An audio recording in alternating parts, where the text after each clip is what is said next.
아침의 시작을 알리는 글로벌 주식 라이브 월스트리트 모닝 브리핑.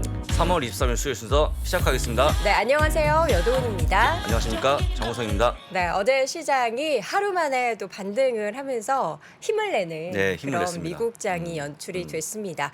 우리가 쉬어갈 때도 사실 그렇게 큰 폭의 하락이 아니었기 때문에 이제 계속해서 상승세가 이어가는 것인가에 대한 기대감을 좀 많이 열어두신 분들도 계실 테고요. 그리고 앞으로 이제 FOMC에서 뭐 50bp 인상을 한다 이런 그렇습니다. 소식 때문에 시장이 오르는 게 여간 쉽지 않을 거다라고 걱정을 하셨던 분들도 네, 그렇습니다. 계셨을 것 같습니다. 뭐 이래저래 걱정은 있지만 늘 시장에는 뭐 우려하는 부분이 예, 없지 그렇습니다. 않잖아요. 이 가운데 또 상승해서 기분 좋은 하루 될 예, 것 그렇습니다. 같아요. 우리 여돈 앵커 그 금팔아서 주식을 샀다는 소문은 아직 전해지지 않고 못 샀습니까? 비밀로 하겠습니다. 네. 저의 매매에 내년에, 대해서는 내년에 다시 한번 기회를 보시고. 일단 금은 팔았고요. 팔았고요. 주식 뭘 샀는지는 예. 사실 저는 이제 개별 종목보다는 ETF를 사기 ETF죠, 때문에 ETF. 예. 기존에 가지고 있던 종목을 뭐 계속 사실 더 사요. 새로운 종목을 그렇습니다. 사기보다는. 상당히 네. 좋은 시기니까 주식을 사시면 좋고, 사실 네. 왜 말씀드렸냐면 상승 구간에 못 사신 분들이 지금 계세요. 네. 그런 분들 어떡합니까? 뭐 오늘이라도 한 주 네, 사는 그렇습니다. 거죠. 네. 편하시게 사시면 좋을 것 같습니다. 네. 자, 오늘도 잠시 후에 시장 이야기는 우리 장 부사장님께서 정리해 주실 테고요. 원래 오늘이 수요일은 항상 우리 데이터맨이 함께 데이터맨. 하잖아요. 예. 근데 데이터맨이 데이터 과부하에 걸려서 걸렸어요. 잠깐, 예. 잠깐 쉽니다. 그래서 이번 주에는 아쉽게도 잠깐 쉬고요. 대신해서 지난번에 캐릭터 확실하신 우리 김현수 부장님께서 있습니다. 나오셔서 농업 관련된 종목들에 대해서 깔끔하게 정리해 주셨잖아요. 네, 그렇습니다. 오늘은 보안, 클라우드 보안. 이런 것도 제가 또 개인적으로 좋아합니다. 보안 좋아하시는군요. 클라우드. 클라우드 쪽에. 관련된 ETF도 그렇습니다. 가지고 있기 때문에 네. 관련은 잠시 후에 하나금융투자 김현수 부장과 함께 이야기 나눠보도록 하겠고요. 오늘도 월가의 소식은 미국 주식에 미치다 이항영 전문위원과 함께 확인해 보시죠. 자, 오늘 주제부터 먼저 확인해 보겠습니다. 오늘 주제입니다. 금융주의 상승 견인으로 3대 지수가 하루 만에 상승을 마감했고요. 10년물 국채금리가 3년 만에 최고치를 가면서 은행주가 상당히 좋았다는 거 말씀을 드립니다. 네. 사실 이제 어제까지만 해도 금리가 올라가면 장이 빠지지 않겠냐 했는데 지금 아시겠지만 물가 올라가면 방법이 뭐가 있습니까? 금리 인상해서 그렇죠. 뭔가 그래서 약간의 좀 잡아야죠. 좋아지는 느낌으로 바꿨다고 좀 보시면 좋을 것 같고요. 3대 지수의 흐름을 바로 보겠습니다. 네. 다우가 0.74%, S&P 1.13%, 나스닥이 무려 1.95%가 올라가면서 상당히 좀 좋아하는 모습 보였는데요. 보시는 흐름 보시면 되겠지만 이렇게 계속 올라가는 그런 모습을 보여줘 갖고 오늘 밤까지 네. 상승이 이어질 만한 그런 기운이 넘칩니다. 네. 예. 근데 저는 예. 저 맨 마지막에 양봉이었으면 좋은데 음봉 마감을 한 게 살짝 걸리네요. 살짝 네. 걸리지만 완벽한 게 있겠습니까? 그 정도 흐름으로 보시면 좋을 것 같고요. 네. 그래서 나온 기사를 제가 원문 그대로 가져왔는데 보시면 되시겠지만 한번 읽어주세요. 읽지는 않겠습니다. 제가 원문 가지고 오셨으니까. 일단은 무슨 얘기냐면 네. 금리가 올라가는데 네. 시장이 반등했다라고 내용이 나오거든요. 그러니까 사실 아시는 것처럼 파월이 어제만 해도 사실 0.50% 올린다 하니까 갑자기 장이 빠졌는데 그거를 우리가 이해하는데 하루밖에 안 걸렸다는 거. 그러니까 다시 얘기하지만 물가 올라가는 거에 가장 좋은 방법은 금리 인상이라는 거가 다 이해하는 게 아닌가 싶어서 오늘 올라갔다고 좀 보시면 좋을 것 같고요. 네. 그러다 보니까 아까 말씀드린 것처럼 10년 만기? 10년물 국채 금리가 이게 웬일입니까? 2.384%까지 올라갔습니다. 근데 올라가는 거는 사실 괜찮은데 이게 가파르게 속도가 좀 조금 빠르죠. 다시, 조금 빠른데 이런 거죠. 빨리 매를 맞고 말자. 그런 느낌? 라고 보시면 될 것 같고요. 네. 그래서 일단은 보시는 우리가 알고 있는 CME 패드 워치툴에 가서 보시면 되겠지만 다음 다음 달이죠. 5월 달에 나오는 FOMC 미팅에서 0.25가 아니고 0.5에 대한 확률이 커지고 있다는 거 보시면 좋을 것 같습니다. 그만큼 금리세 가팔아지고 있는 모습인데요. 5월뿐 아니고 6월까지 0.50% 확률이 유력하다 보시면 두 좋을 것 번 다 같습니다. 0.5% 포인트씩 올린다라는 그렇습니다. 전망인 거죠. 그렇습니다. 그래서 이제 늘 우리가 이제 파워를 좀 믿고 가야 되는 게 아닌가 생각이 들었고요. 믿고 더블로가? 예. 그렇죠. 그러니까 여러분들이 파월 연준장의 네. 어떤 멘트에 굉장히 예민하신데 그쵸. 이분이 장을 망치겠습니까? 누굴 믿어요 세상에서 네. 근데 나만 믿을 수 있잖아요 스스로만. 아니 장이 올라갔으니까 믿어야죠. 네. 많이 올라가서 또 내려가면 또 안 파월 믿습니다. 때문에 그렇다라고 욕하고 그러는데 얘기하고. 하여간 예. 중요한 거는 금리를 올려서 물가 잡겠다는 그런 의지에 상당히 좋은 점수를 준 것 같고요. 하다 보니까 특히 금융주가 올라갔는데 네. 같이 같이 좀 보시면 좋을 것 같습니다. 오. JP모건 체이스 2.13%, 뱅크 아메리카 3.13%, 웰스파고가 4.4% 쭉쭉 올라가는 그런 모습 보여갖고요. 다시 한번 금융주에 관심을 가져야 된다. 말씀을 다시 한번 드립니다. 네, 뱅크 오브 아메리카나 네. 웰스파고의 주가의 상승이 또 두드러졌는데 BOA 관련해서 또 좋은 얘기가 그래서 제가 다시 한번 예탁원 기준 많이 보유한 종목 네. 50을 봤더니 금융주가 있었을까요? 없었을까요? 있었을 것 같아요. 이제는 없어요? 없었습니다. 아직도 현재까지도. 50인데 50인데. 아니 52에 소파 같은 조그만 기업들이 있더라고요. 근데 왜 금융주가 없는지 혹시 그 이해하십니까? 저는 이해가 제가 안, 네. 금융주를 언급한 지가 한 1년 반이 됐어요. 근데 진짜 왜 이렇게 매수 안 하시는지 잘 모르겠습니다. 솔직히 진짜. 지금 금리가 올라가면 가장 수혜를 받는 업종이 종목이 금융주 아니겠습니까? 네. 근데 매수 안 할까라는 생각 어떻게 이해하십니까? 뭐 더 외쳐야죠. 음. 부사장님이 더 열심히 하셔야 될 것 같아요. 더 네. 열심히 어떻게 방송 한번 더 나올까요? 낮에도 한 번 더. 근데 네. 일단은 약간의 국내에서 금융주가 재미없다는 거에 대한 시각이 짙은 것 같아요. 국내 금융주도 네, 사실 국내 투자 금융주. 많이 안 하시잖아요. 다르니까 따로 보셔야 될 것 같고요. 여러분들 지금이라도 내 포트에 만약 금융주가 없다 그러면 네. 금리 인상이 언제까지 이어집니까? 내년까지 이어지지 않겠습니까? 그쵸. 럴 때마다 소외감이 들 거기 때문에 가져가면 좋을 것 같다. 하지만 저는 개인적으로 뱅크 어메리카를 가장 좋아하니까 참고만 하시면 좋을 것 같고요. 네. 나온 기사가 하나 있는데 같이 보시면 좋을 것 같습니다. 네. 국내와는 달리 미국 현지에 있는 개인 투자자분들은 2008년에 가장 긴 8주 연속 금융주를 매수하는 그런 모습 보였다. 오, 좀 다르네요. 는 게 기사가 나왔습니다. 그렇죠. 그러니까 여러분들이 조금 과거의 어떤 그런 경험에 국한되지 않고 뭔가 유연한 사고방식이 좋을 것 네. 같다라는 거죠. 지금 어쨌거나 금융주가 최고입니다. 음. 어떻게 생각하십니까? 금융주에 대해서 지금 이제 고무나무 우리 시청자분이 네. 코멘트 하나 주셨는데 금융주는 경기 안 좋으면 금리가 올라도 못 오를 것 같다. 그러니까 사실 이제 우리가 이 물가에 대한 안정 때문에 금리를 인상하고 하는 그런 흐름이 보이지만 한편으로는 경기가 더 안 좋아질 것에 대한 우려도 하잖아요. 그렇죠. 지금 그런 우려가 있긴 하죠. 전쟁 네. 때문에. 근데 어쨌거나 전쟁이 길겠습니까? 금리 인상 구간이 길겠습니까? 바람으로는 전쟁이 더 짧아야죠. 짧아야죠. 네. 짧아야 될 것 같고 제가 보기에 금리 인상이 더 긴 걸로 보이기 때문에 그때마다 금융주가 올라간다 그러면 적어도 여러분들이 보유한 종목 중 한 종목 정도는 네. 금융주가 있으면 좋지 않을까 정도 제 바람입니다. 네. 바람이라고 좀 보시면 될 것 알겠습니다. 같고요. 그래서 일단은 여러분들이 다시 한번 중간 결산합니다. 네. 결산인데요. 자, S&P 500입니다. 고점 대비 6.33%. 이거 얼마 안 됩니다. 한 3, 4일만 달려주면 네. 그냥 그러네요. 단절할 수 있어요. 예. 아유 뭐 이번 주 안에 뭐 갈 수 플러스 될 것 있습니다. 같은데요. 갈 수 있습니다. 네. 다우 5.78%, 나스닥이 12.82%밖에 떨어져 있지 않기 때문에 조금만 더 힘을 쓰면 힘내라. 네, 좋은 모습이 나오지 않을까 그렇게 말씀 다시 한번 드립니다. 네. 자 이번에는 테슬라 이야기인데 제가 참 오늘 신기했던 게 출근길에 이제 여기 딱 진짜요? 들어와서 좌회전 깜빡이를 켜고 이렇게 멍하니 앞을 바라보는데 네. 제 앞에 테슬라가 보이는 거예요. 아니 저건 뭐지? 여의도에 테슬라 매장이 있나? 해서 그 봤더니 그 여의도에도 테슬라 스튜디오 뭐 그게 생긴다고 전시할 수 예. 있는.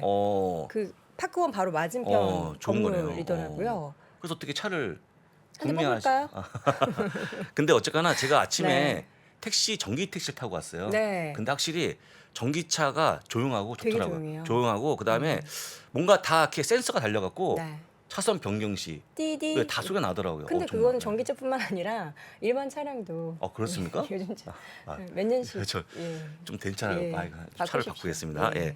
하여간 그런 건데 네. 이번에 여러분들이 한동안 못 봤던 일론 머스크의 막춤이 다시 한번 나왔습니다. 또 쳤습니까? 막춤이 나왔는데요. 네. 베를린 공장에서 막춤을 추는 그런 모습을 보여주고 있는데 얼마나 좋겠습니까? 연간 50만 대 생산 가능한 공장이 가동된 거라서 네. 이분은 춤을 추면 안 됩니다. 왜요? 제가 봤는데 네. 이건 진짜 막춤이 아니고 이건 뭐 춤이라고 할 수 없는 아이 뭐 세계에서 한풀이? 제일 돈 많은 분이 뭐 춤추시는데 누가 뭐라고 네. 하겠어요. 그래서 제가 네. 차라리 더 잘 출 것 같다. 아, 그래요? 생각이 들어요. 잠깐만요. 댄스 타임. 잠깐만요. 나중에 한번 제가 여러분들 네. 좋은 일 아침에 생기면 동접 네. 3만 되면 아침에 동접 제 3만 시간 찍으면 동안에. 바로 우리 PD님은 뮤직 큐 하고 네. 우리 장구 제가 사장님의 댄스 타임을 몸부림을 네, 전 옆에서 박수 치도록 몸부림을 하겠습니다. 보여드리도록 하겠습니다. 네. 네. 어쨌거나 중요한 건 뭐냐면 연간 50만 대 생산이 되는데 지금 중국의 차를 만들어서 유럽으로 출전한 건데요. 이걸 만약에 유럽에서 직접 만들면 조금 더 빠른 인도가 되지 않을까 기대감이 커지고 있다는 거 좀 보시면 좋을 것 같습니다. 테슬라가 또 막중. 다시 네. 금방 천슬라 되겠네요. 그래서 차트를 볼 건데요. 6일 연속 상승했습니다. 맞아요. 지금 천슬에 바짝 다가서는 그런 모습 보여주고 있는데 잘하면 오늘 볼 수 있지 않을까 생각됩니다. 네.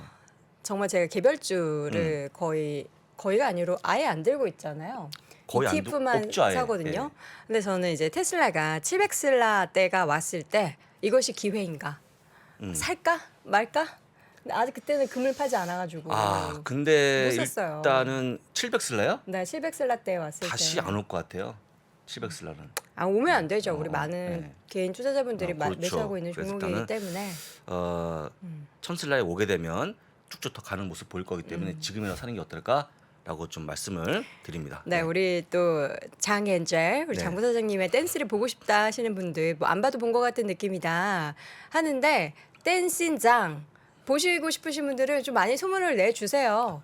그래서 3만 찍자마자 바로 이제 뮤직큐와 함께 네, 우리 합니다. 네, 저 댄스 합니다. 약속을 볼수 지키기 때문에 있으니까요. 여러분들 놀라실까봐 안 준 네. 겁니다. 이렇게 이런 몸에서 좀 이렇게 살상 이렇게 주시는 거 이런 아니에요? 동작이 나올 수 있을까? 근데 그래서 안 쳤는데 네. 약속을 지키니까요. 어. 그 다음에 맵. 맵을 올 건데 맵은 오랜만에 우리 큰형님이 이제 올랐습니다. 네. 마이크로소프트, 애플까지 올라가는 상황이었고요. 이번 아까 얘기했지만 금융주가 힘을 썼습니다. 오늘 많이 올랐고요. 3번도 보시면 구글, 메타 플랫폼스까지 아마존까지 올라가는 그런 모습에 테슬라 거의 급등하는 상황이었습니다. 7.9%. 엄청 많이 올랐죠. 그래서 많은 분들이 진짜 얼마나 힘들었습니까? 네. 근데 앞으로 쭉쭉 가는 모습이 나오지 않을까 싶고요. 4번 에너지는 오늘 좀 쉬어가는 그런 모습 보여주면서 제가 볼 때는요 에너지에 대한 관심은 조금 내려야 되지 않을까 그런 생각이 들었습니다. 뭐 유럽에서 일부 국가를 제외하고서 그 금수 조치 러시아산 그 기름의 그렇죠, 금수 조치를 할 그렇죠. 수 없게 될 수도 있다 이런 얘기가 또 하루 만에 바로 나왔잖아요. 아니 그런 포인트보다는 유가 계속 올라가게 되면 네. 전기차에 대한 관심이 커지는 거예요. 반대로 석유 산업을 키우겠습니까 혹시 여도 앵커께서? 점점 이제 미래 예. 쪽은 신재생 안 에너지겠죠. 안 하는 네. 거죠. 엑슨모빌도 여러분도 아시겠지만 친환경 에너지로의 전환 때문에 제가 매수를 한 거지 굳이 석유 산업을 키우는 것들은 지금 아니라고 보시는 게 맞을 것 같습니다. 네. 예. 저는 이 가운데 있어서 이제 어제 보니까 큰형님들 빅테크 종목들이 다시 올랐잖아요. 근데 그렇습니다. 우리가 이제 다음 달 되면은 또 실적 시즌이 돌아오는데 정확합니다. 여기에서 뭔가 기대를 하는 움직임들이 지금 벌써 나오고 있는 건지가 궁금해요. 그거를 미리 선취매하는 이 분도 계시겠지만 그거보다는 너무 많이 빠진 거에 대한 약간 이제 그 저가 매수세라고 좀 보시는 게 어떨까 말씀드립니다. 알겠습니다. 자, 이렇게 해서 전체적으로 맵도 확인을 해봤고요. 근데 갑자기 유가 하니까 생각나는 게 있는데 네. 제가 이제 기름값에 굉장히 또 예민한 그렇죠. 사람이잖아요. 그렇죠. 근데 이번 주말쯤에 한 기름값이 100원 정도 조정이 될 거라는 이게 뭐 세금 관련해서인지 내려가는 걸로? 네네. 오. 그래서 이제 기름 넣으실 분들은 주말에 가격을 좀 보고 어떻게- 넣으시는 게 좋지 않을까. 어떻게 그때까지 버티셔야 되는데 지금 거의 충분합니다. 충분합니까? 네, 충분합니다. 페티병을 담아놓고 미리미리 해서 집에서 가시죠. 창고에 네, 넣어놓고. 네, 그렇습니다. 예, 네. 예, 유가 관련해서는 예. 제가 또 실시간으로 들어오는 소식 여러분께 전달을 해드리도록 하겠습니다. 자, 이렇게 해서 방금 전 5시에 마감된 미국 시장 분위기 확인해봤고요. 저희는 잠시 후 하나금융투자 김현수 부장과 함께 돌아오겠습니다. 우크라이나의 인도적 위기 상황은 매우 심각합니다.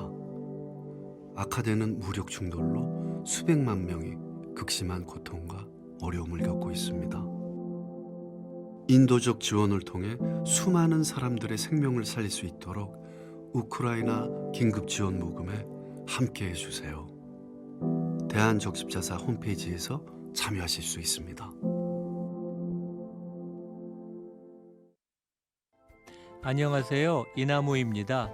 삼성증권 초대 리서치 센터장, 메릴린치 한국 공동대표, 30년이 넘는 국제금융 국제투자 경험으로 여러분들에게 좋은 투자 습관을 만들어 드리겠습니다. 국내외 증시의 핵심 이슈부터 국내외 간판 기업들의 이슈와 리스크 대응 방법까지 유튜브에서 만나요. 이나무의 좋은 주식 연구소.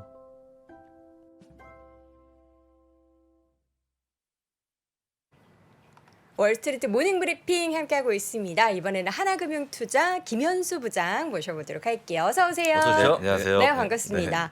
자, 부장님 지난번에는 저희가 농업 네, 관련한 맞습니다. 기업들 쭉 한번 소개를 해주셨는데 네. 오늘은 자료를 보니까 보안, 그렇죠. 또 클라우드 컴퓨팅. 네. 사실 이제 개인적으로 저는 네. 클라우드 컴퓨팅에 관심이 굉장히 많아요. 네. 그래서 관련된 ETF도 한 2년 전부터 꾸준히 사고 있거든요. 네네. 그래서 오늘의 내용 굉장히 기대가 됩니다.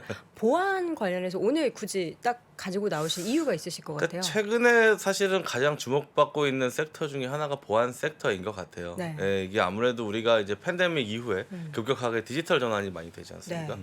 그러니까 우리도 최근에 뭐 많이 불편함을 느끼는 게 뭐 어디 전산이 조금 마비가 됐다든지 뭐 잠깐 뭐 은행 어플을 못 쓰게 되면은 굉장히 난리나죠. 불편함을 느끼고 뭐 이런 시대가 됐잖아요. 옛날에는 뭐 그런 게 없어도 이제 뭐 현금을 쓴다든지 그렇죠. 여러 가지 방법이 있었는데 이제는 디지털 환경이 만약에 사용을 못 하게 된다라고 했을 때는 굉장히 큰 문제가 되는 상황에 이르렀단 말이죠. 그래서 이제 모든 기업들이 다 디지털로의 전환 이런 것들을 많이 하고 있는데 그러면 디지털 전환만 하면은 뭐 되는 게 아니잖아요, 사실은. 그러면 그 고객들의 뭐 정보라든지 여러 가지를 보호할 필요성이 굉장히 많아졌다. 그러면서 이제 보안에 대한 중요성이 점점 커지고 있는데 이게 뭐 전 세계적으로 마찬가지인 것 같아요. 제가 만약에 기업가라고 하면 우리 회사에 뭐 보안을 도입한다라는 게 사실은 비용이잖아요. 그렇죠. 그러니까 보안을 도입함으로 해서 우리가 얻을 수 있는 경제적인 실리는 없단 말이죠. 기업 입장에서는. 그러다 보니까 사실은 최근까지도 이게 이렇게 많이 투자가 되지 못했다면은 네. 앞으로는 이 중요성이 점점 커지다 보니까 좀 더 이제 보안에 대한 투자도 많이 일어날 거고 관련 업체들을 굉장히 좀 많이 사용을 할 수밖에 없다. 그러면서 이런 업체들이 굉장히 많이 성장을 하고 있는 상황입니다. 네. 그렇기 때문에 뭐 지금 상황에서 어쨌든 이 돈 자체가 굉장히 이제 이쪽 보안 업계로 많이 이동을 할 수 있다는 거죠. 점점 그들이 많은 이제 서비스 사용료를 받고 더 성장을 할 수 있는 계기가 되는 것 같고 여기에 조금 불을 지핀 게 아무래도 이제 코로나로 인해서 우리가 이제 원격 근무 같은 걸 많이 하고 그쵸. 그리고 뭐 재택 수업 같은 것들을 많이 하잖아요. 그러다 보니까 이제 뭐 집에서 사실은 이 회사의 시스템에 접속을 해서 뭔가 일을 해야 되는데 그렇다면은 이럴 때 이제 보안이 좀 허술하게 되면 이 정보들이 다 유출이 되는 거 아니겠습니까? 그렇죠. 예, 그러다 보니 이런 것들을 이제 조금 뭐 중요성이 점점 높아지다 보니 아무래도 이제 보안 업체들의 요새 조금 뭐 주가도 좋고 그리고 뭐 실적 자체도 굉장히 많이 나오고 있는 상황이다라고 보시면 될 것 같습니다. 이게 얼마 전에 작년에 좀 화두가 됐었던 게 이제 로그4j라는 뭐 이슈가 있었어요. 그러니까 이게 뭐죠? 뭐 사실은 저희도 뉴스를 보면 잘 모르는데 그러니까 서버에서 네. 서버 데이터 센터의 서버에서 사용되는 소프트웨어 중에 하나인데 거기에 조금 치명적인 약점이 발견이 됐다. 그래서 난리가 났다. 뭐 이런 이제 뉴스들이 있었습니다. 그러다 보니까 뭐 전 세계에 있는 모든 기업들이 거기에 대한 조금 대책을 좀 세울 정도로 이 보안에 좀 취약점이 발견될 때마다 문제가 좀 커지는 거죠. 게다가 최근에 이제 또 이슈가 이제 러시아랑 우크라이나 이제 전쟁이 일어났는데 그러다 보니까 이제 이 어나니머스가 뭐 네. 러시아를 공격한다 그래서 막 마비를 시키고 그랬지 않습니까? 그래서 뭐 전 세계적으로 우크라이나를 돕는 해커 군단이 뭐 30만 명 정도 된다고 해요. 그러면 이게 이 기술이라는 게 그렇지 않습니까? 예를 들어서 이 사람들이 이 해킹이라든지 여러 가지 시도를 통해서 이제 러시아 쪽에 있는 뭐 전산을 마비시키려고 한다면 그만큼 이 관련 기술들이 또 발전을 한다는 거죠. 그러면 이 기술들이 발전하는데 보안 업체들도 가만히 있을 수는 없는 거잖아요. 다른 기업들도 해커들이 뭐 이때는 이제 러시아를 공격을 함으로 인해서 이런 기술들이 생겼다면 또 그걸 악용하는 사람도 분명히 생긴단 말이죠. 그러다 보니까 지금 보안 업계에 굉장히 화두가 되고 있습니다. 그러니까 화면에서 보시는 것처럼 좀 전에 이제 화면이 나왔었는데 네. 이 글로벌 사이버 보안 시장 규모는 계속적으로 한 연 10% 이상의 성장을 보일 것으로 보여지고 있습니다. 그리고 최근에 이제 구글이 뭐 사이버 보안 업체인 메디언트라는 데는 인수를 했거든요. 아무래도 클라우드라든지 이런 걸 하다 보니까. 근데 인수를 할 때 57% 프리미엄을 주고 인수할 정도로 뭐 이쪽에는 굉장히 조금 뭐 많이 좀 관심이 많이 쏠리고 있다라고 보시면 될 것 같습니다. 네. 첫 번째로는 보안 관련된 산업의 확장이 일어날 수밖에 없는 네, 그렇죠. 그런 네네. 상황에 대해서 쭉 소개해 주셨고요. 이어서는 이제 어떻게 보면은 같은 그런 소프트웨어 쪽인 것 같아요. 클라우드. 그러니까 결국은 보안과 또 마찬가지인데요. 그러니까 클라우드 환경이라고 하면 네. 우리가 이제 점점 사용량이 많아지고 있어요. 그러니까 예전 같은 경우에는 우리가 뭐 소프트웨어를 쓴다 그러면은 소프트웨어를 사면 옛날에는 뭐 디스크 같은 거라든지 뭐 CD 이런 것들을 이제 컴퓨터에 넣고 네. 그걸 깔아가지고 설치해서. 설치를 해가지고 이제 사용을 했다면 지금은 이제 접속만 하면 되는 거 아닙니까? 네. 접속을 해서 인터넷 환경 하에서 이제 받아서 사용을 할 수 있는 그렇죠. 이런 것들이 점점 많아지고 있는데 이게 기업이 사용하는 평균 어플리케이션이 한 거의 90개 가까이 된다라고 해요. 굉장히 많이 쓰겠죠. 뭐 메일도 보내야 되고 뭐 오피스 같은 것들도 있을 거고 그렇죠. 뭐 여러 가지 뭐 분석 툴이라든지 협업 툴이라든지 이런 것들이 굉장히 많아지고 있는데 이런 환경들이 점점 조성이 많이 되고 있는데 기술은 이렇게 발달을 했는데 그러면 얘네들 보안을 어떻게 할 거냐. 옛날에는 이제 뭐 회사도 그렇고 뭐 군대도 그렇고 일정 조직들은 그 안에서만 쓰는 네트워크가 있기 때문에 네. 거기서만 보안을 해주면 되거든요.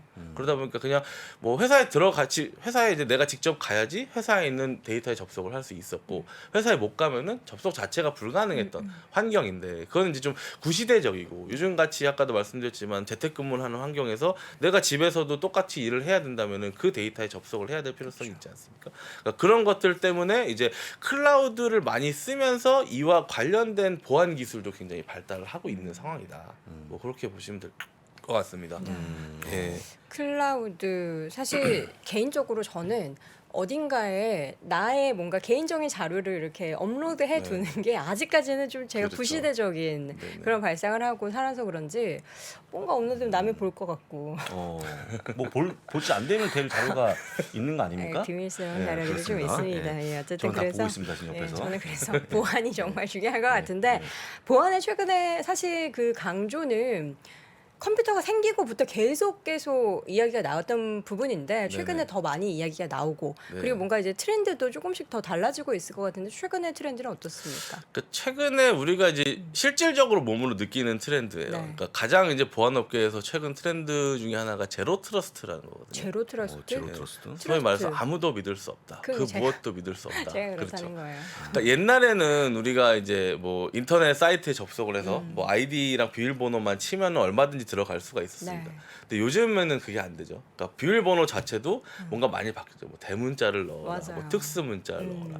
그리고 비밀번호를 치면은 그 밑에 뭐 이상한 그림 같은 데서 숫자를 문자 한다든지 쓰라고. 무슨 그림 안에서 버스를 뭐 고르라든지 네. 뭐 이상한 것들이 많이 생겼고 네. 그리고 이제 OTP 같은 것들을 이용해서 그러니까 굉장히 보안이 다중화가 됐잖아요. 그러니까 옛날에는 그냥 뭐 네가 어떤 디바이스를 쓰던 상관없이 그냥 아이디랑 패스워드만 입력하면은 이제 접속을 허용을 해줬다면 지금은 나 너 못 믿겠으니까 이것도 해봐, 저것도 해봐, 저것도 해봐 이런 식으로 해서 이거 보안을 강화를 시킨다는 거죠. 그게 이제 제로 트러스트라는 개념이고 이게 점점 이제 많은 곳에 도입이 되고 있다 보니까 우리 회사 같은 데서도 직장인분들은 아시겠지만 이제 내가 이제 회사 시스템에 로그인만 하면 뭐 다른 것들은 다 이제 자동적으로 로그인이 돼서 사용할 수 있는 그런 환경들이 뭐 많이 조성이 되고 있습니다. 그래서 그런 이제 제로 트러스트 환경 하에서 최근에 이제 클라우드가 결합이 되면서 나오는 게 이제 세시라는 개념입니다. 세시. 예, 세큐어 액세스 서비스 엣지라는 건데, 그러니까 엣지마다 다 이제 보안을 어떻게 할 거냐.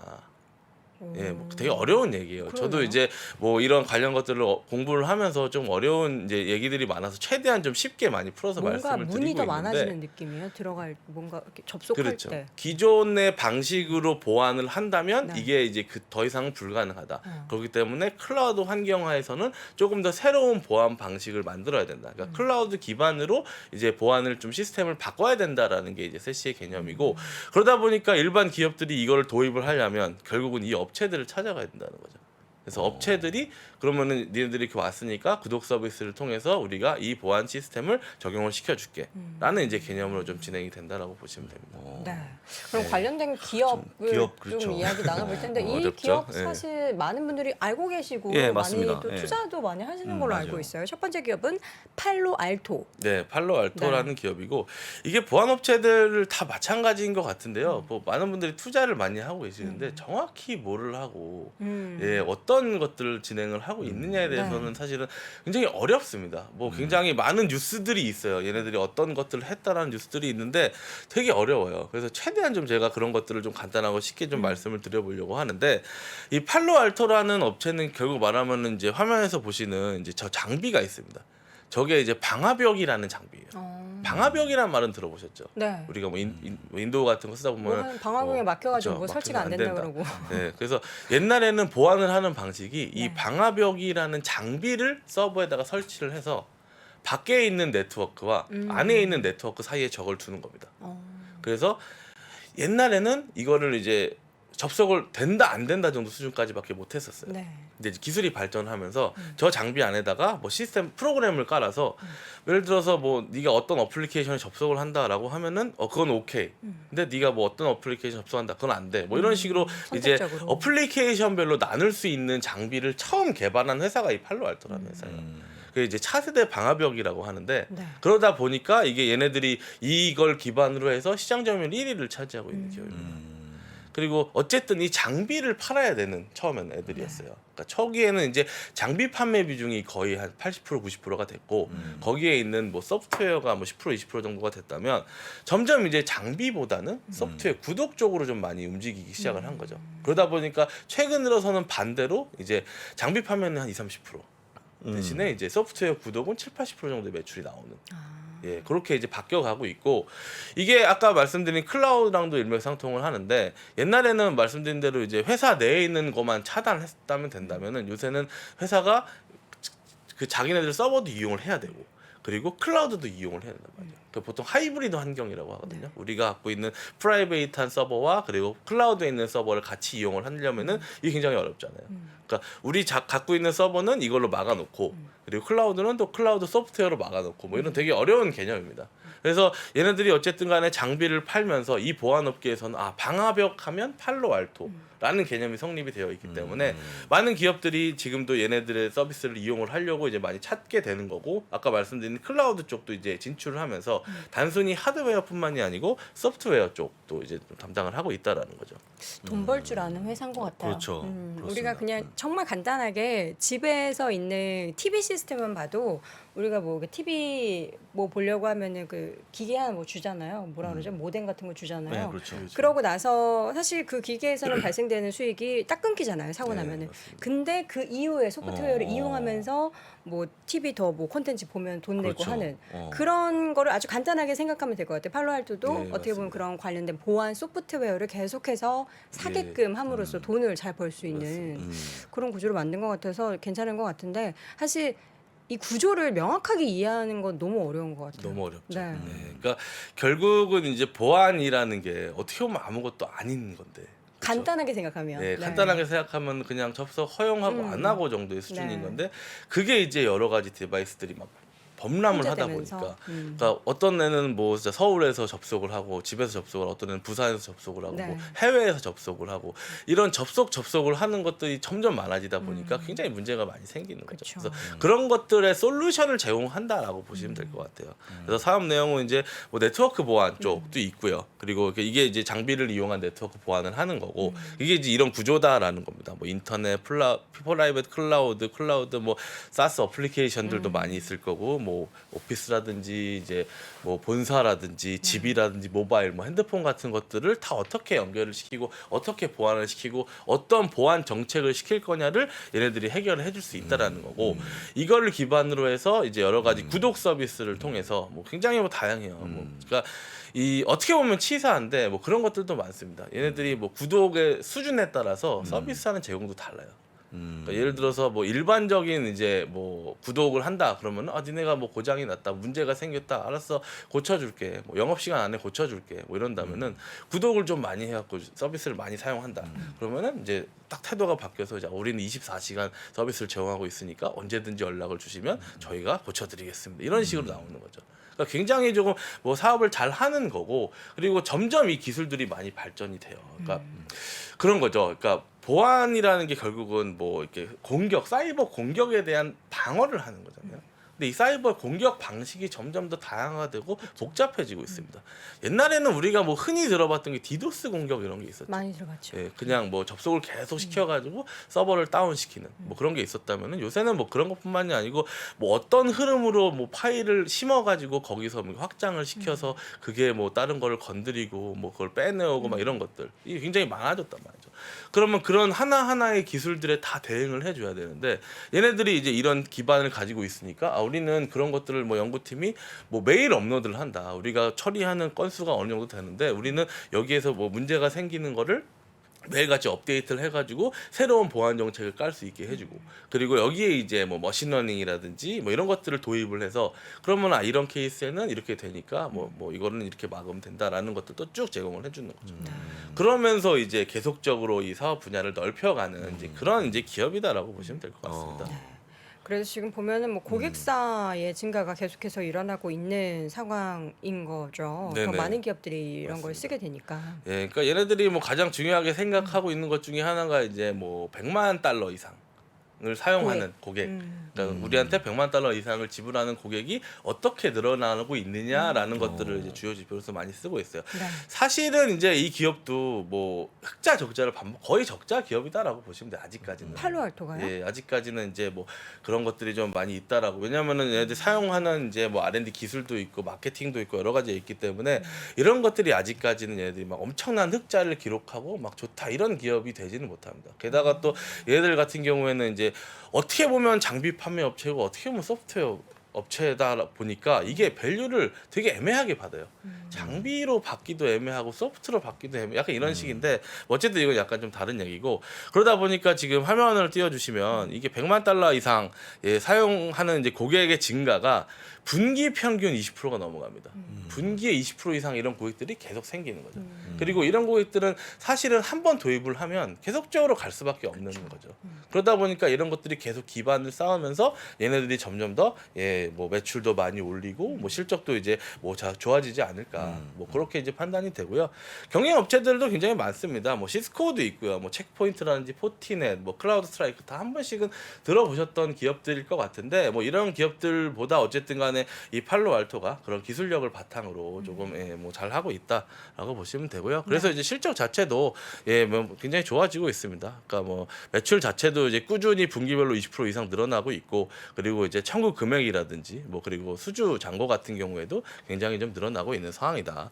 뭐 시간 관계상 뭐 이 정도만 말씀을 드려야 될 것 같고요. 그러다 보니까 주가도 뭐 최근에 굉장히 많이 올랐죠. 사상 최고가. 네, 거의 뭐 그 정도 수준을 계속 유지를 하고 있는데 뭐 앞으로 사실은 얘네들의 매출은 더 늘어날 수 있을 것으로 보여집니다. 뭐 점점 더 도입을 지금 안 했던 그런 보안에 대한 투자를 많이 안 한 기업들도 점점 투자를 할 수밖에 없는 환경이 되고 그리고 뭐 아까도 말씀을 드렸지만은 뭐 서두에 좀 잠깐 말씀 안 드린 것 같은데 엣지 컴퓨팅이라는 것도 요새 많이 좀 화두가 되고 있잖아요. 아까부터 엣지 뭐 이런 얘기 많이 네, 나오는 게 엣지 뭐예요? 쪽. 그러니까 이제 옛날에는 이 데이터 처리를 다 데이터 센터에서만 했습니다. 데이터 센터가 있고 모든 데이터를 거기다 다 보내가지고 거기서 이제 무슨 뭐 슈퍼 컴퓨터들이 막 연산을 해가지고 그 데이터를 분류하는 그런 역할을 했다면 이게 굉장히 비효율적이라는 거죠.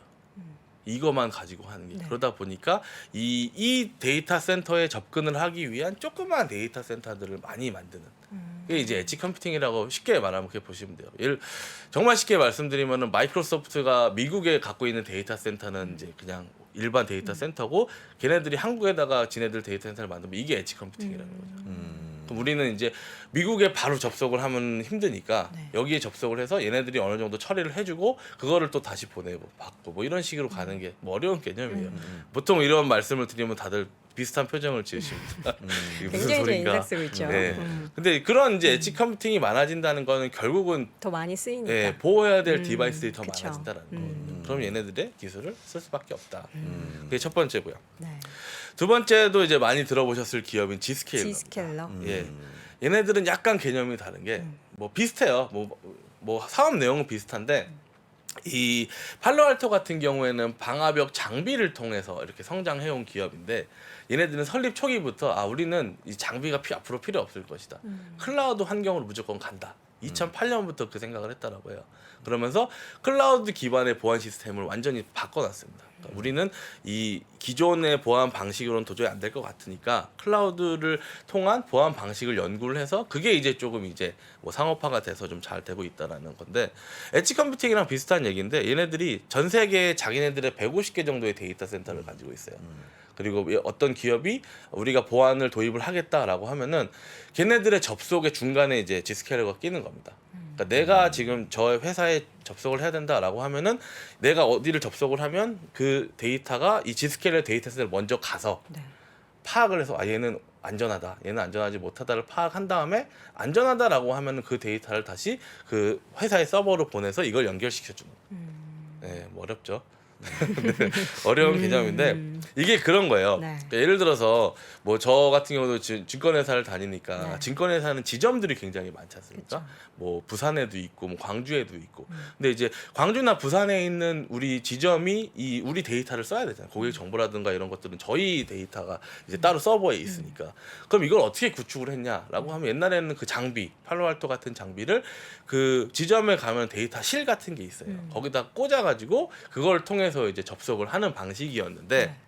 이게 장비다 보니까 예를 들어서 보안 정책이 업데이트가 됐어요. 지금까지는 우리가 이런 보안 정책을 썼는데 조금 더 좀 강한 보안 정책을 써야겠다라고 하면은 이제 사람이 거기 가서 서버실에 들어가서 업데이트를 진행을 하는 겁니다. 네, 그 소프트웨어든 장비를 뭐 업데이트를 하드웨어든. 해줘야 되니까 소프트웨어든 하드웨어든. 네. 그러면은 그게 뭐 지점이 100개다. 그러면 100군데를 다 가야 되는 거예요.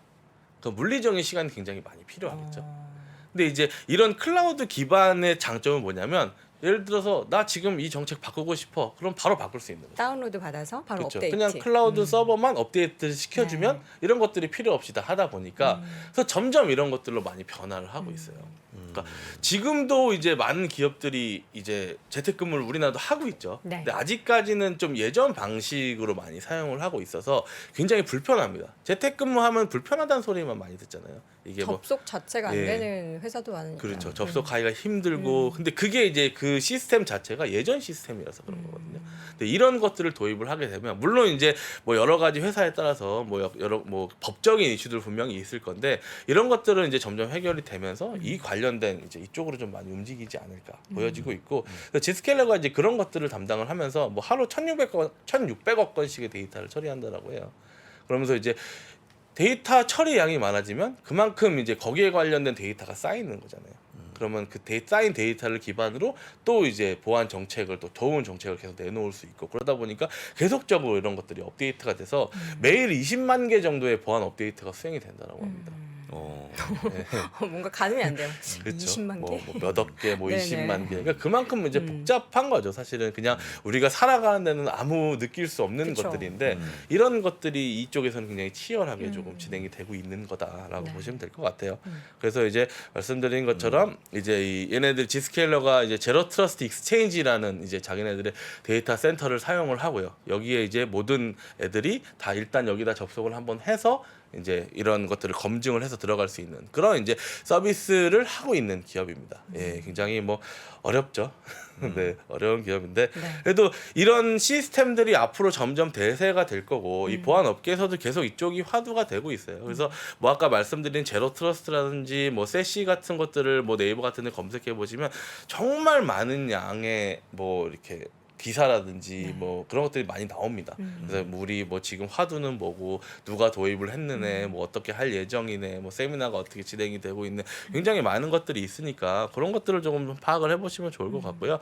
뭐 시간 관계상 뭐 많이 더 말씀을 드리지 못할 것 같아서 네.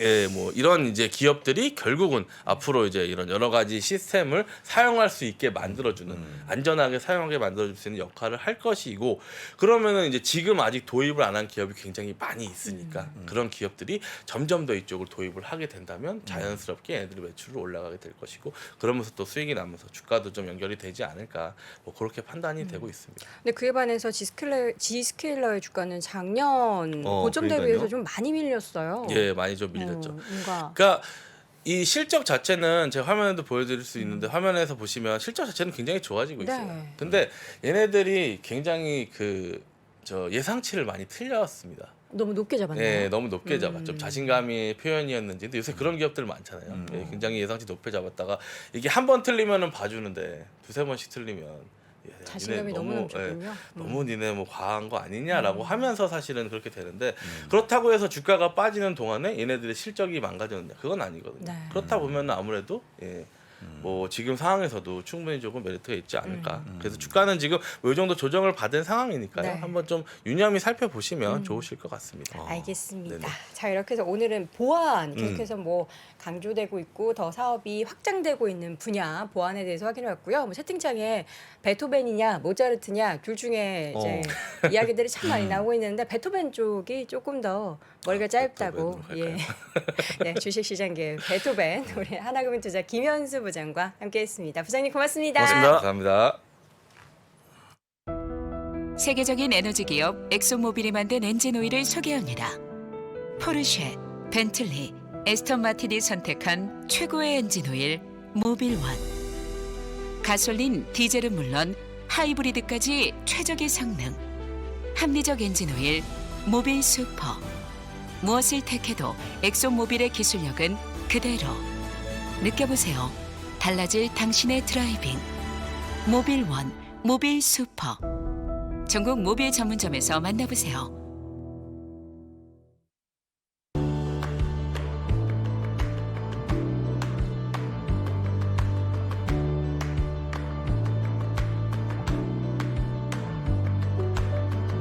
그리고 그 전략들 섞으면은 10% 이하 깨지는 것도 경험했습니다. 나타날 반도체 기술 트렌드에 대해서 좀 말씀을 드려볼까 합니다.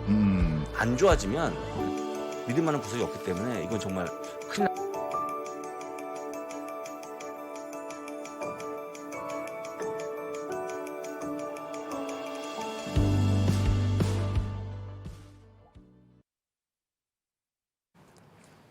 자, 우리 시청자분들은 근데 저희 이제 항상 화면으로 많이들 보실 테니까 외모에 대한 이야기를 참 많이 하세요. 아, 많이 합니다. 뭐 이병헌이냐 한효주냐 아이고, 그런 거 그건- 없어요, 여러분. 아, 그냥 그거는 장우석, 네. 여도은입니다. 그리고 오늘 제가 약간 깻잎 머리를 했더니 머리가 가발 같다고 하시는데 제 머리입니다.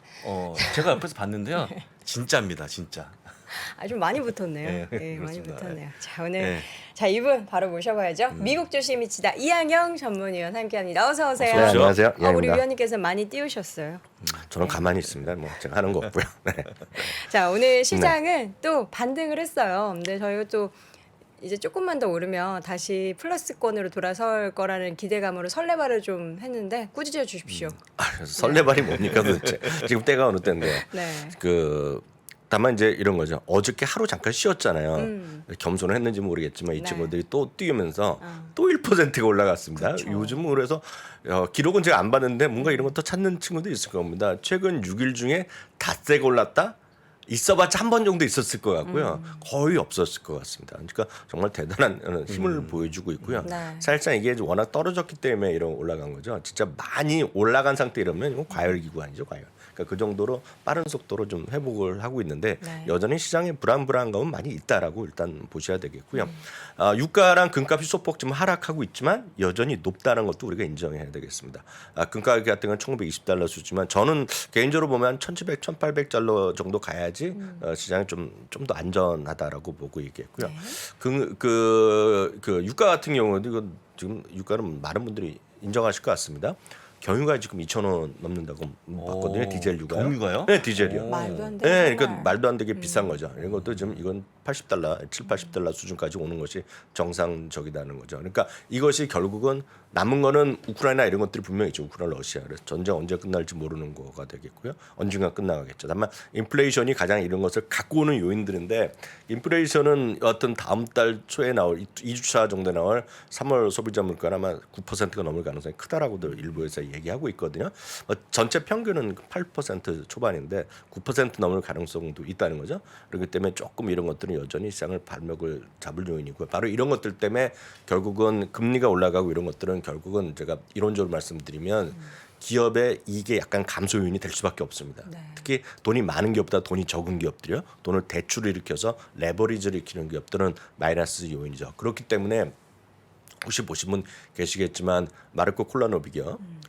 아니면 두자스가 됐건 그 JP 모건에서 기존은 5,050이었거든요. S&P 올해 목표치를 4,900으로 내렸어요. 그렇죠. 내린 것이 많은 분들이 그냥 기분 나빠서 우크라이나 때문에 내리고 인플레 이런 게 아닙니다. 지금 그게 아니라 미국 주식은 아주 딱 떨어집니다. S&P 500의 주당 이익을 4달러 정도 내렸어요. 3달러, 4달러.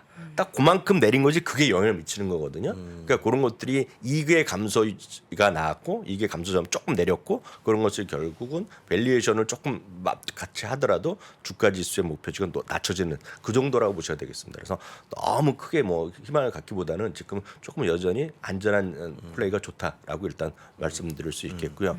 미국 달러 같은 경우는 약보합 정도다 이거죠. 미국 달러가 여전히 아주 강합니다 지금요. 네. 그렇지만 우리나라 계속 말씀드리지만 전화했으면 1,120원, 30원 아니면 1,100원 정도 가야지 그게 좀 누구나 다 만족할 수 있는 그런 금리 환율 수준이 아니라는 거죠. 이것은 우리나라에서 미국 주식 하시는 분도 마찬가지 그리고 한국에 투자하는 외국인의 입장에서 보더라도 이거 1,200 이건 쉽지 않은 부분이거든요. 1,200보다는 대부분이 그보다 아래에 있을 가능성이 있다 그러면 외국인의 입장에서 보면 지금 한국 주식이 사기가 쉽지 않거든요. 현실적으로 보면 그런 것들도 여러분들이 염두에 두시면서 시장은 너무 그냥 뭐 흥분해서 뭐 올이나 이런 거 아니겠고 물도 한 번 했다고 이런 게 아니라 늘 말씀드린 진짜 자신 있는 것들은 조금씩 한 주부터 사시면 되겠고요. 다만 이제 충분히 갖고 계셨는데 많이 물린 것들 한 번에 더 사고 이런 것보다는 늘 계획했던 대로만 조금씩 분할해서 투자를 하는 것이 맞다. 이제 방향성 뭐 유가 3배짜리 뭐 3배짜리 이런 거는 그런 얘기 하시는 분이랑은 다시 한번 확인드리지만 얘기를 하지 마세요. 다 뒤에서 악마 같은 소리랑은 여러분 친하지 않는 것이 맞다라고 보셔야 되겠고요.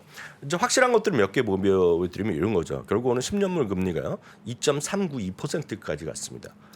2019년 5월 이후니까 팬데믹 이전까지 확 가는 거거든요. 그러니까 이거 금리가 올라가는 것은 정해져 있는 길이잖아요. 지금요. 얼마나 빨리 갈지 천천히 갈지 모르지만 지금보다 금리는 위에 있을 가능성이 크죠. 현실적으로 보면. 관련해서 골드만삭스는 이제 드디어 앞선 코너에도 하셨겠지만 5월 6월과 각각 50bp까지 올려야 된다. 올릴 거라고 전망을 했고요.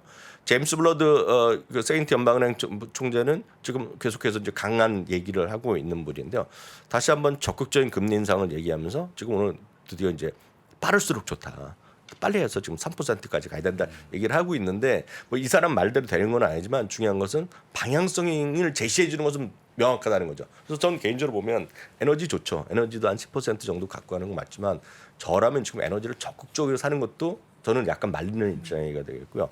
저 같은 경우는 지금 은행주를 사시는 건 정확하죠. 은행주를 갖고 가셔야죠. 지금 손에 다 있다? 갖고 참고 가셔야 됩니다. 왜냐하면 이거 방향성이 정해진 거거든요. 그러니까 그렇지 않습니까? 다만 이제 저는 그래요. 그 어느 나라 주식은 다 좋다고 보고 있고 뭐 큰 흐름은 같겠죠. 금리가 올라가면 전 세계적 은행은 올라가겠죠. 다만 그 안에서는 한국에 있는 은행보다는 무조건 미국 은행을 가셔야 돼요. 아직 정직한 게임이거든요. 제가 왜 말씀드리냐면 제가 어저께 너무 피곤해서 일찍 잤어요. 네, 4-5시에 잤어요 어저께.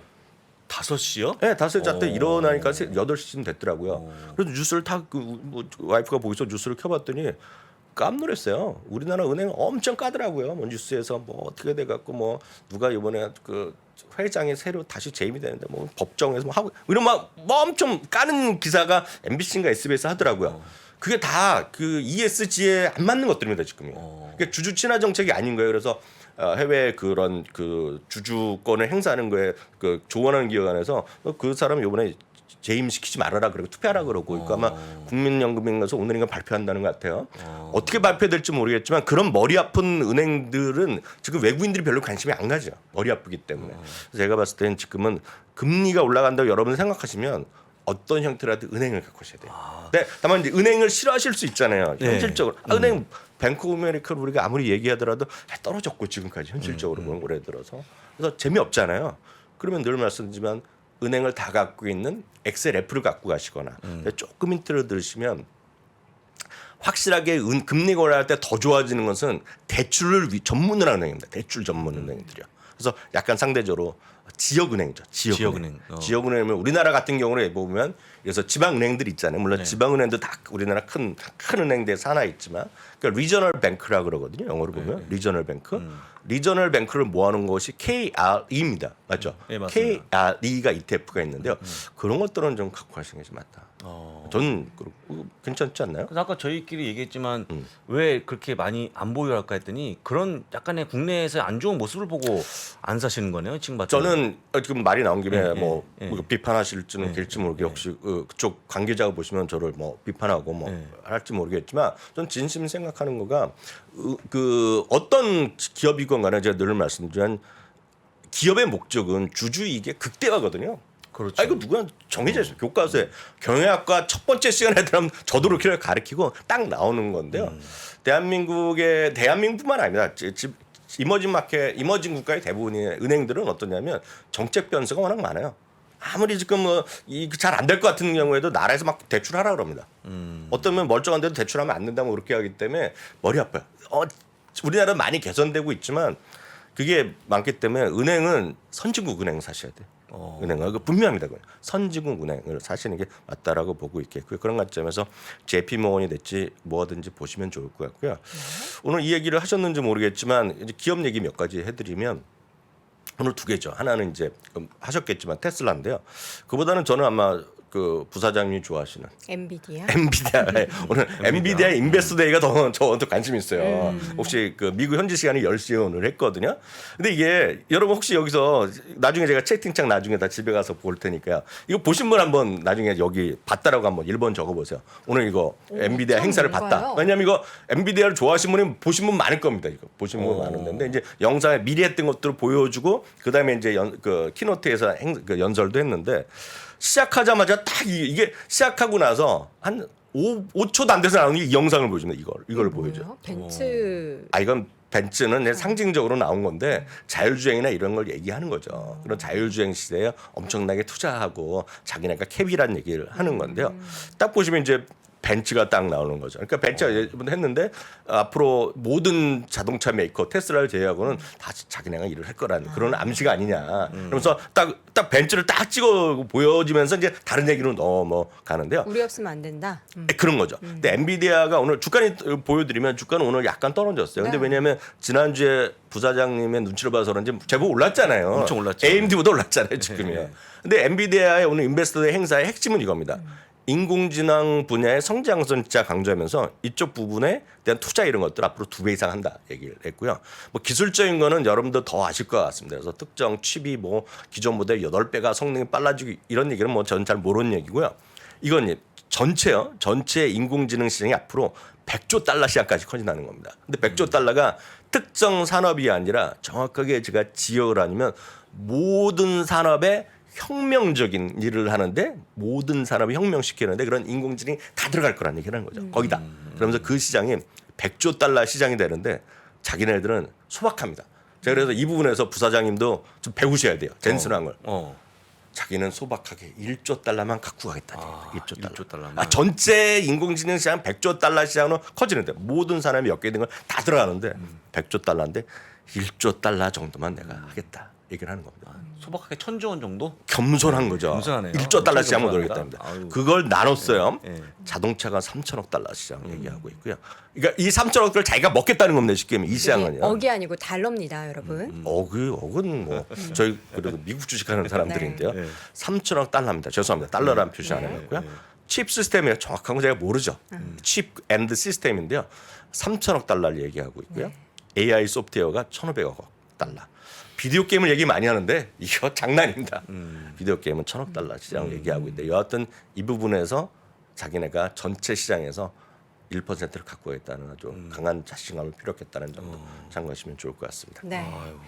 참 엔비디아가 사실 어제 좀 반등할 때 덜 올라가지고 엔비디아 네, 가지고 계신 좀 분들이 왜 그랬습니다. 엔비디아만 네. 소외받았나라는 얘기를 했는데 또 이런 소식이 장기적으로는 좀 긍정적인 얘기겠네요. 그렇죠. 네. 엔비디아는 뭐 절 믿으시는 분들은 편하게 네. 가져가시면 좋을 것 같고요. 누가 누구 믿습니다. 스스로를. 네, 그렇습니다. 네. 한 가지 그 테슬라만 좀 더 보면 좋은데. 테슬라 뭐 얘기 많이 하셨겠지만 예, 예, 오늘 예. 저는 이제 춤추는 영상도 보고 왔는데 하여튼 뭐 이분은 기분 좋을 때 뭐 하는데 어찌 됐건 오늘도 춤을 췄죠. 우리나라도 익숙한 거 아닙니까? 딜리버리 대리가 별거 아니죠. 예. 그 1호차 나면 전달하는 예, 건데 중요해요. 우리나라 항상 1호차를 얘기하는데 피켓 들고 하죠. 이렇게 30대 정도를 다 나눠주는 행사를 한 거죠. 근데 중요한 건 엊그저께인가요? 일주일 전에 뭐 엄청 떨어졌다고 여기서도 뭐 테슬라 망했네 어쩌네 채팅 많이 쓰였잖아요. 800달러가 깨져서 7슬라 뭐 이렇게 얘기하던데. 700슬라. 700슬라?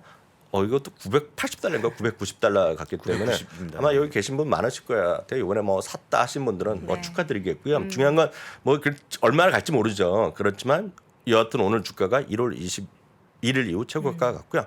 핵심은 이거죠. 전체적으로 보면 아직은 아니지만 올해는 안 되겠지만 50만 대 시장을 가겠다. 50만 대를 생산하겠다는 건데 이제 앞으로 이제 이것뿐만 아니라 여러 가지를 많이 하겠죠. 다만 테슬라에 대한 의견은 워낙 오늘 현재도 반반 정도 갈려 있습니다. 애널리스트 사이에서는. 다만 제가 어저께 다른 곳에서 말씀드렸지만 이 테슬라를 좋아하시는 분들은 딱 하나만 기억하시면 될 것 같아요. 진짜 좋아하시고 장기적으로 가실 분은 웨드부시의 댄 아이브스의 테슬라 전망을 한번 찾아보시면 그분의 시각만 아시면 되겠는데 그분의 시각은 좋아하시는 분의 입장에서 그런 걸 보시는 거죠. 2030년까지 시장이 앞으로도 엄청 커지는데 연평균 25% 커지는 전기차 시장이 커지는데 2030년까지 가더라도 전체 시장에서 절반은 테슬라가 하나가 먹는다는 거예요. 그게 테슬라를 좋아하시는 분들의 가장 이론적인 기반은 그런 믿음은 거기에 있다. 그래서 그렇게 생각하시는 분은 그냥 갖고 가시면 되고 이건 뭐야. 현대도 잘 나오고 제네시스도 전기차 잘 나오고 뭐 이러잖아요. 그런 분들은 뭐 테슬라를 안 사시면 되는 거죠. 이건 정답은 없는 거다. 이렇게 얘기하시면 되겠습니다. 네, 테슬라가 다시 언제 또 빠르면 뭐 이번 달 안에 천슬라를 볼 수 있지 않을까라는 생각이 들어요. 이번 달이요? 네. 오늘이 아니고요? 오늘이면 더 좋겠죠. 겸손하겠습니다. 많은 우리 또 예, 테슬라는 우리 성악계 및 투자자분들의 네. 보유 종목 1위잖아요. 그렇습니다. 네, 많은 그렇습니다. 분들의 또 웃음꽃이 활짝 피는 그런 모습을 기대하도록 하겠습니다. 자, 이렇게 해서 오늘도 미국 주식에 미치다 이항현 전문위원 함께했습니다. 고맙습니다. 고맙습니다. 자, 월스트리트 모닝 브리핑 오늘도 준비된 소식을 모두 전해드렸습니다. 이제 한 주 약간 중반쯤 다가오고 그렇습니다. 있으니까 예, 예. 이제 아까 전에 이 위원님도 피곤하시다라고 하는데 우리 시청자분들도 좀 피곤이 조금씩 올라올 거예요. 근데 또 시장이 좋으면은 졸려도 안 졸린 아유, 것 안 같은 졸립니다. 그런 예. 느낌적인 느낌이 있으니까 시장이 또 오늘 밤에도 좋기를 예. 기원하도록 하겠습니다. 저희는 어김없이 내일 오전 6시 30분 돌아오겠습니다. 고맙습니다. 고맙습니다.